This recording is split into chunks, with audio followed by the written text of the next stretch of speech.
دیکھیے سطر کا تقاضے کیا ہے، گن لیجئے. لباس نبیز ہونا چاہیے، باریک نہیں. حضور نے فرمایا اللہ کی لعنت ہو ان پر جو لباس پہن کے بھی ننگی ہوتی ہے. باریک اتنا لباس ہے یا چست اتنا لباس ہے، ڈھیلا ڈھالا ہونا چاہیے، نبیز ہونا چاہیے. لباس کے اندر یہ دو حصے جو ہیں وہ لازم ہیں.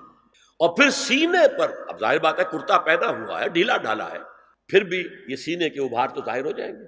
ان پر ایک اضافی اوڑھنی سر پر سے لے کر اور اپنے اس گریبان کے اوپر بکل مار لینا، تاکہ یہ جو نسوانی حسن کا دوسرا مظہر ہے، پہلا چہرہ سب سے بڑا چہرہ ہے. اب جو لوگ کہتے ہیں چہرے کا پردہ نہیں ہے، تو خدا کے بندو پھر پردے کی ضرورت کیا ہے؟ نسوانی حسن اگر اس میں اٹریکشن ہے، وہ کہاں ہوتا ہے سب سے بڑھ کر؟ مظہر اول کون سا ہے؟ نسوانی حسن کا چہرہ ہی تو ہے. اب میں ذرا شرم کے ساتھ کہہ رہا ہوں، لیکن یہ اپنی شاعری کے کچھ الفاظ آپ کو سنا رہا ہوں. یہ لب لعلین کہاں ہوتے ہیں؟ چہرے پر ہوتے ہیں یا کہیں اور ہوتے ہیں؟ یہ عارض گلگوں یہ کہاں ہوتے ہیں؟ چہرے پر ہوتے ہیں یا کمر میں لگے ہوتے ہیں؟ یہ چاہے زقن، تھوڑی میں اگر کچھ کھڈا پڑا ہوا ہو، چاہے زقن، یہ تعریفیں جو شاعری میں ہوتی ہیں یہ کہاں ہوتا؟ یہ مژگاں کے تیر یہ کہاں ہوتے ہیں؟ یہ نرگسی آنکھیں یہ کہاں ہوتی ہیں؟ اور ستواں ناک یہ کہاں ہوتی ہے؟ چہرہ ہی تو ہے. سب سے بڑی اٹریکشن تو چہرہ ہے. اسی کو نہ چھپایا تو پھر اور کیا چھپایا؟ ہاں دوسری چیز، چھاتی کے ابھار بہت اٹریکٹیو ہوتے ہیں انسان کے لیے. اس کے لیے یہ ہے کہ وَلْيَضْرِبْنَ بِخُمُرِهِنَّ عَلَىٰ جُيُوبِهِنَّ. کرتا بھی دبیز کپڑے کا ہو، کرتا جو ہے ڈھیلا ڈھالا بھی ہو، شلوار اور دبیز تر کپڑے کی ہو، ڈھیلی ڈھالی ہو، اور اوڑھنی کا بکل جو ہے اپنے سینے پر مار لیا جائے. اب اس کے بعد فرمایا وَلَا يُبْدِينَ زِينَتَهُنَّ إِلَّا لِبُعُولَتِهِنَّ. اب یہاں یہ زینت کا لفظ آ رہا ہے چہرے کے لیے، اور چہرے ہی میں کچھ سنگھار بھی ہوتا ہے. کچھ سرما لگایا ہوا ہے، فرض کیجئے کسی اور طرح کا کوئی زیور پہنا ہوا ہے، گلے میں پڑا ہے، کانوں میں بندے ہیں وغیرہ وغیرہ. یہ زینت چہرہ اور اس کے ساتھ کوئی بناؤ سنگھار کا معاملہ، جس کی کہ حضور صلی اللہ علیہ وسلم نے تلقین کی ہے. عورت کو گھر میں بن سنور کر رہنا چاہیے، شوہر کے لیے اٹریکٹیو رہنا چاہیے. خاص طور پر شوہر جب آنے والا ہے شام کو دفتر سے، اس وقت عورت جو ہے بن سنور کر رہے ہیں. اس لیے کہ اصل مقصد کیا ہے؟ جتنی بھی انسان میں سیکشول انرجی ہے وہ مرکوز رہے شوہر اور بیوی کے درمیان. یہ فلسفہ ہے، ادھر ادھر نگاہ جائے نہ. جتنا یہ بانڈ آف لو ان سپاؤسز کے درمیان مضبوط ہوگا، اتنا ہی خاندان کا ادارہ مضبوط، صحت مند اور اگلی اولاد کی تربیت کے لیے مثبت ماحول.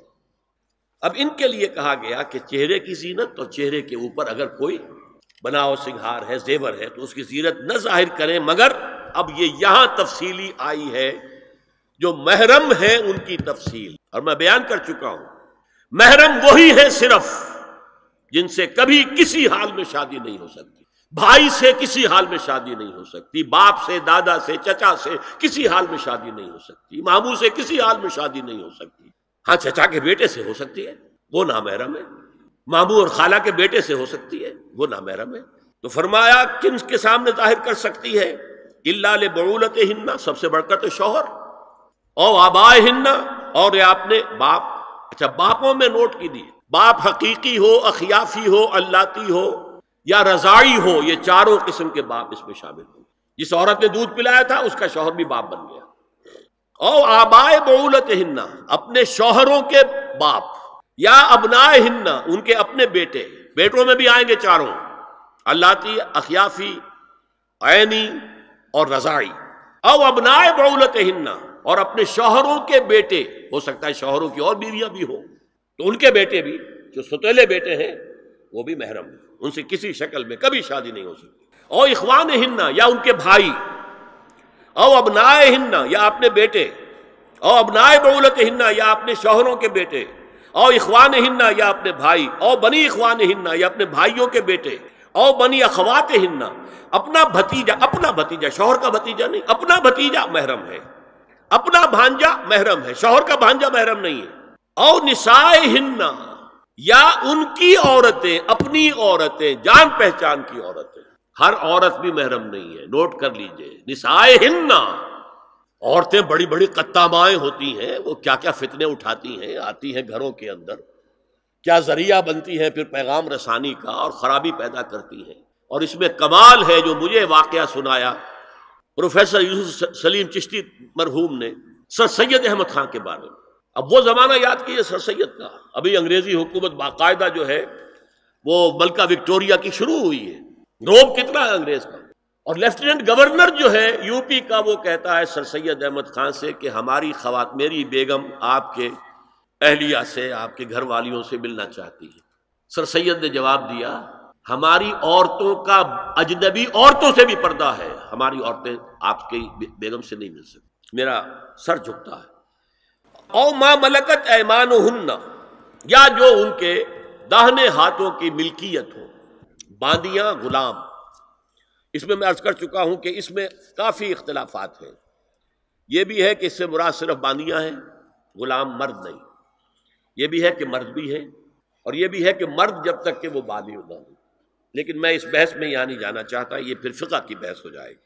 اب التابعین غیر اولی الاربہ، کچھ ایسے لوگ بھی ہوتے ہیں، کوئی کسی کے گھر میں کوئی اندھا آدمی رہ رہا ہے، یا کوئی اور کسی وجہ سے کوئی مریض ہے، اسے آپ نے پناہ دے رکھی ہے، انہیں عورتوں سے کوئی سروکار نہیں ہوتا۔ اب الطفل الذین لم یظہروا علی عورات النساء، یا وہ بچے کہ جن پر ابھی عورتوں کے پوشیدہ حالات واضح ہی نہیں ہے، پتہ ہی نہیں ہے انہیں، ابھی انہیں جنس کا کوئی احساس ہی نہیں ہے۔ یہ ہے فہرست جو دی گئی ہے کہ جن کے سامنے عورت کھلے چہرے کے ساتھ اور اپنی جو اضافی زینت بھی ہو، کوئی زیور وغیرہ یا کوئی بھی سرما وغیرہ ڈالا ہوا ہے یا کوئی سرخی کوئی لگائی ہے معمولی سی، تو اس کے ساتھ آ سکتی ہے۔